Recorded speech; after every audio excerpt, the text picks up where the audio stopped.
All right. Well, so we're going to be talking about the H-2A program today. Going to be talking about some of the things that have changed over the last year, how those are going to be continue to be implemented.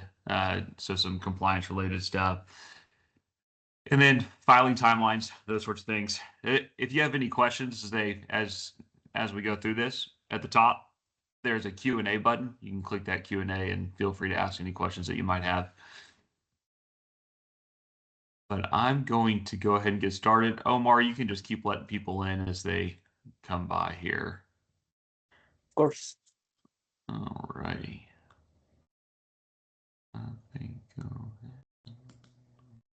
All right, here we go.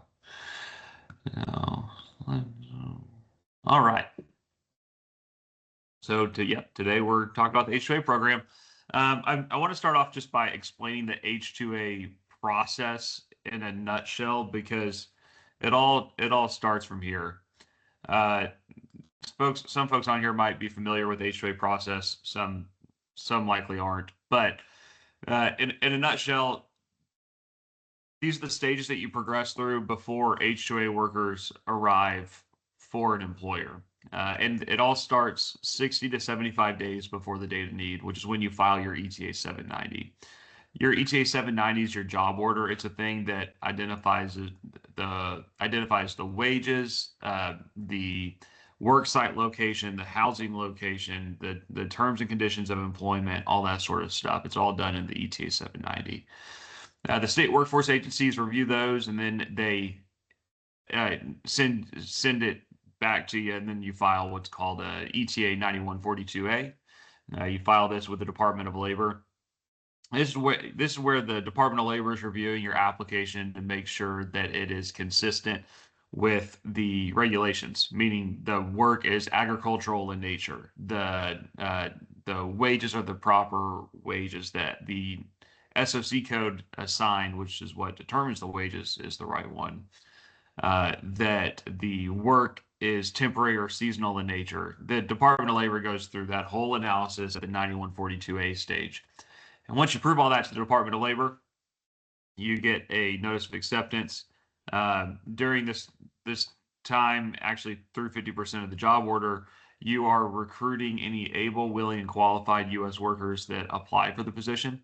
The goal with H-2As and H-2Bs and any other visa category is not to harm the U.S. workforce. So be very conscientious of that, and you don't want to do anything that prevents or keeps U.S. workers from applying for these roles. After that, you'll get a certification from the Department of Labor, and then you'll file an I-129 with the USCIS. That's an important stage. Remember that stage, because I'm going to be talking about some of the things that changed at the I-129 stage from a new rule.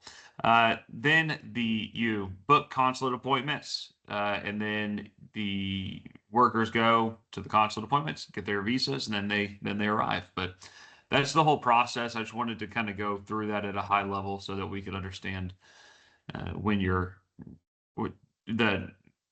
going through before the workers arrive. This is a good slide because it just goes through when you need to really start planning for your workers to arrive. A lot of people don't realize this, but you really want to plan pretty far in advance. I mean, you want to submit your application 60 to 75 days before the date of need. Ideally, you're planning several months before that, though. Okay, let's talk about some of the things that have changed recently. So in 2025, in January of 2025, there was what was called the H-2 modernization rule that became effective. And then in 2026, they changed the adverse effective wage rate methodology, which I'm going to go into in detail here in a second. But the important thing to know is that all of this impacts your planning. You need to plan farther in advance. You need to, and compliance matters now more than ever. It's always mattered a lot, but it matters considerably more now because of some of the mechanisms the USCIS has to prevent future applications being filed. So anyways, I do encourage people to plan farther in advance, but also throughout their season, maintain compliance, continually evaluate your filing versus the actual operational boots on the ground. Because sometimes this is agriculture, things change. Your filing strategy needs to change consistent with that.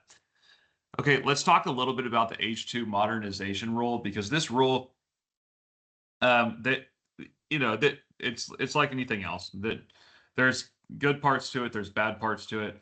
Some of the bad parts, though, are very, very sticky. So you've got to be very careful. So let's talk about one of the good things, though, that at least what I think is a good thing. They removed the country eligibility list. There used to be a list of pre-designated countries where you could bring in H-2A or H-2B workers from.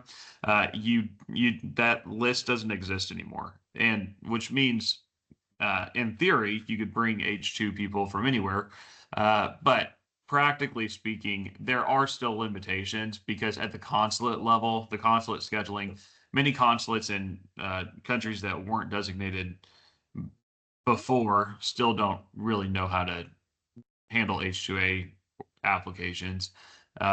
There, you can still get a lot of denials from countries that weren't on the list because they weren't on the list for reasons, usually risk of abandonment of employment, and so you'll get a lot of what are called 214B denials from countries that were never there, and then also the processing timeline and all that sort of stuff. So there are still practical limitations, just not theoretical limitations.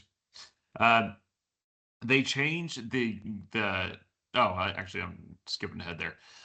There's a 60-day grace period now after an early termination, which makes transferring workers and hiring transferring workers more practical.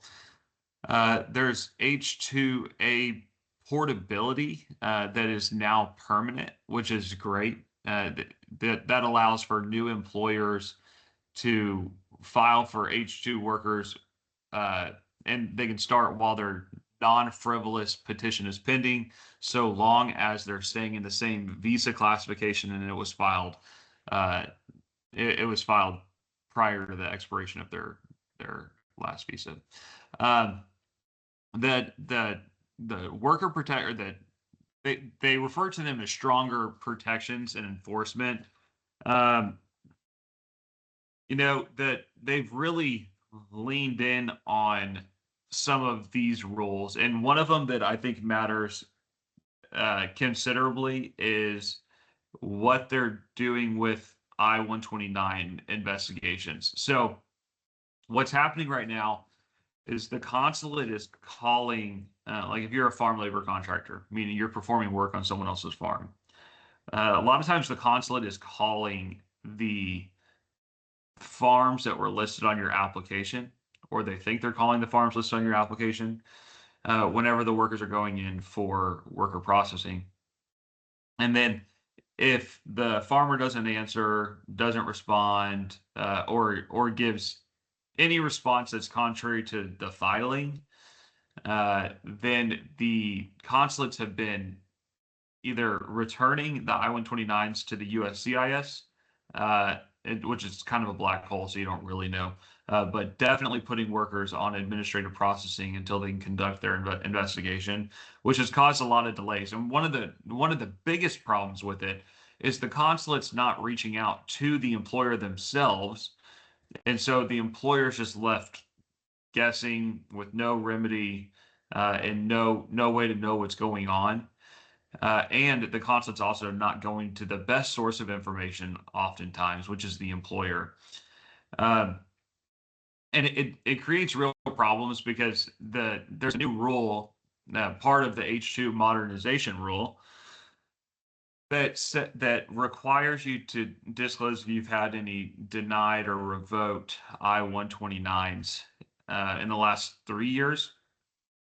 And if you've had any I-129s revoked for fraud or misrepresentation, then your future I-129s for 3 years are mandatorily denied by the USCIS. Now, just as a reminder, the stage we're talking about is this stage right here, not stage 5. So you go through all this other stuff, and you get to stage 5, and your application gets denied, so you can't process workers. And that does create real problems, because the USCIS can accuse an employer of fraud or misrepresentation without ever having talked to that employer. And so how would they know? And then the appeal process is also difficult, time consuming, and doesn't stop the uh, the enforcement of that regulation, which says, again, if you've had an I-129 revoked for fraud or misrepresentation, we are required to deny your future applications for the next 3 years.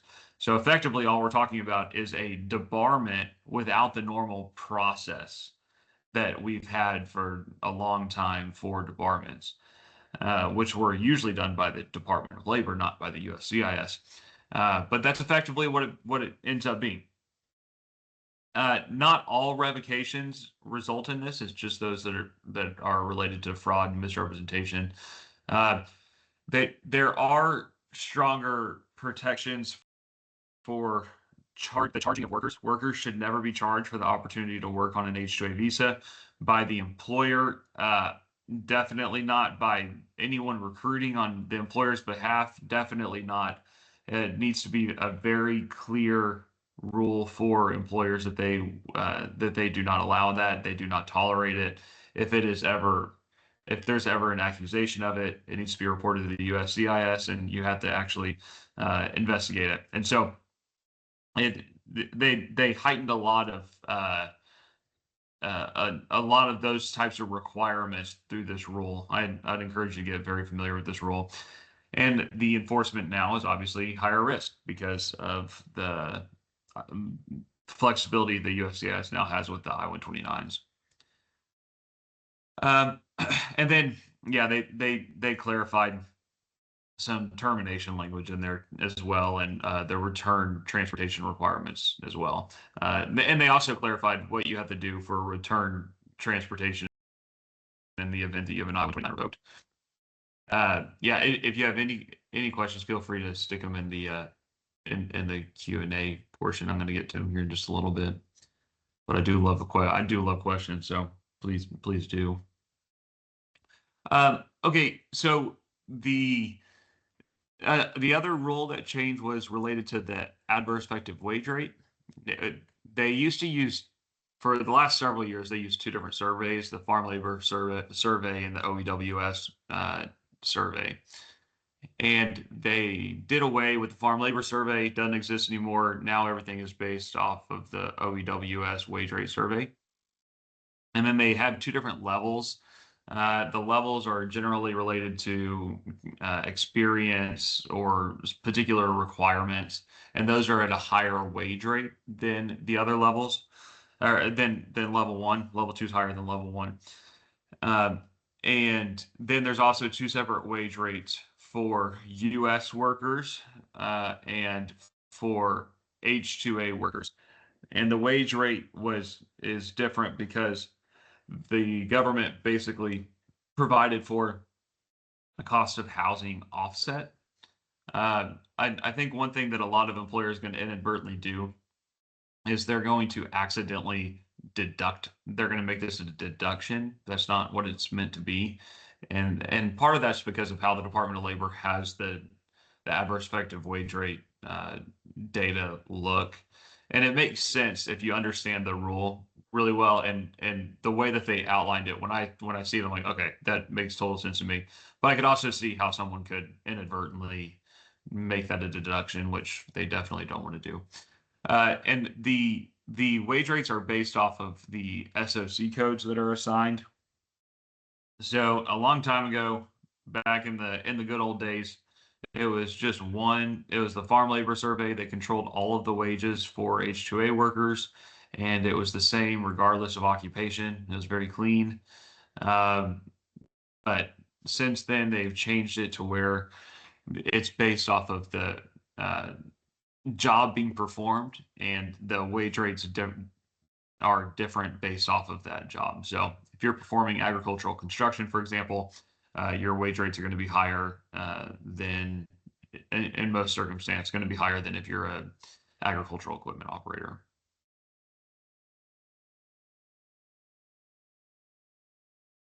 So that again, what I'm recommending to everyone is that they start their filing processes earlier.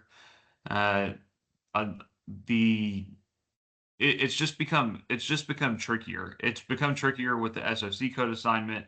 It's become trickier with the enforcement protocol, with the processing times, with the consulate appointment availability. Everything's just been harder, and with that, you just need to plan more, and you need to file accurately. Don't make stuff up on an H-2A application. It doesn't do you any good to get an application through if it was not accurately filed. So pay close attention to your application. Pay close attention to the job description. Pay close attention to the requirements. Pay close attention to the recruitment. Make sure you're actually recruiting U.S. workers, and you're documenting your interactions with U.S. workers. Whenever the workers arrive, continually verify the accuracy of the initial application, because the way that the USCIS seems to be enforcing this is whenever you file an application, you might intend on one thing, but then due to circumstances in agriculture, your plans change. And what a lot of people have done historically is they just said, okay, well, my workers are here. I'm going to go do that other thing with them. And that's not a good plan, because you need to advise the Department of Labor on what you are planning on doing and then what you are actually doing. A lot of people used to just do it based off of what they were planning on doing. No, not really addressing what they're actually doing. And so continually, monthly, maintain a ongoing cadence of having compliance at the forefront of your mind, because it's just mattering more and more.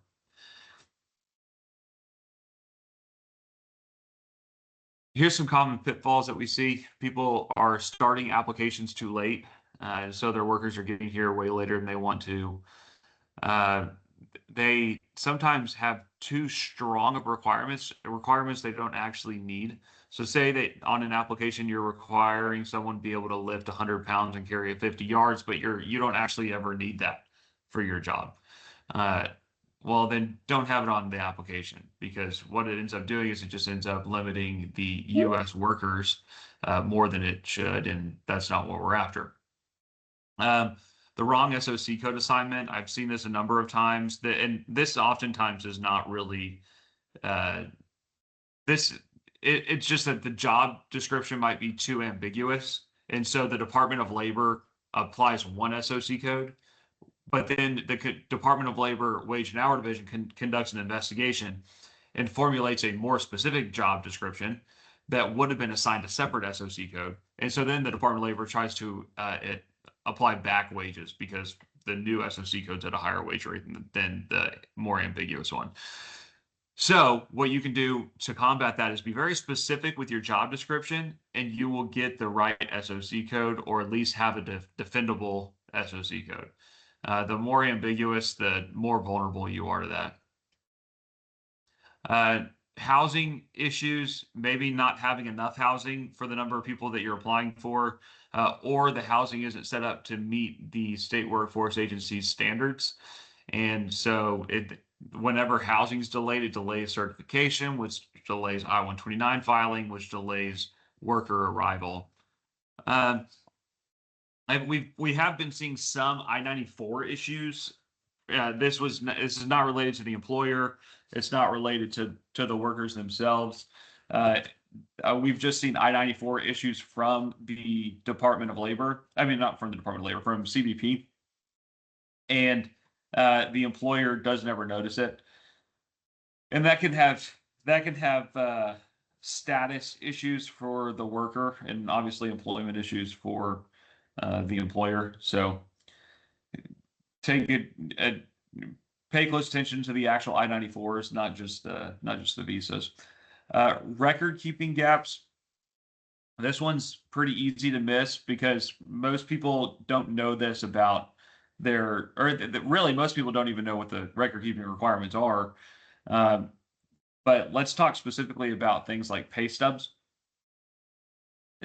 One of the most common things I see result in fines for people in an audit is a very simple issue, which is their FEIN, their employer FEIN is not on their pay stub, not on the worker's pay stubs, which is a requirement.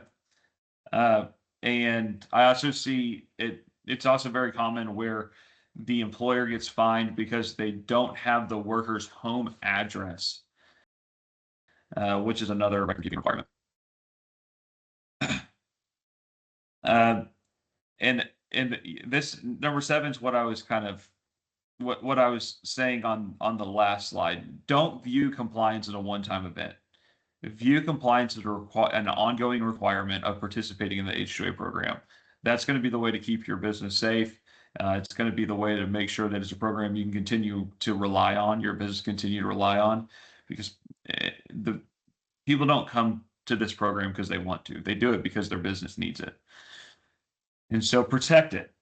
Protect it through compliance. Care about compliance. Talk to someone that knows a lot about compliance and can help guide you in the right direction. And it's been changing a lot. And so with that, you need someone that's really on top of it. If you have any questions or want to reach out to us, you can email us. The email is down there at the bottom of the slide here, and the phone number is down there as well.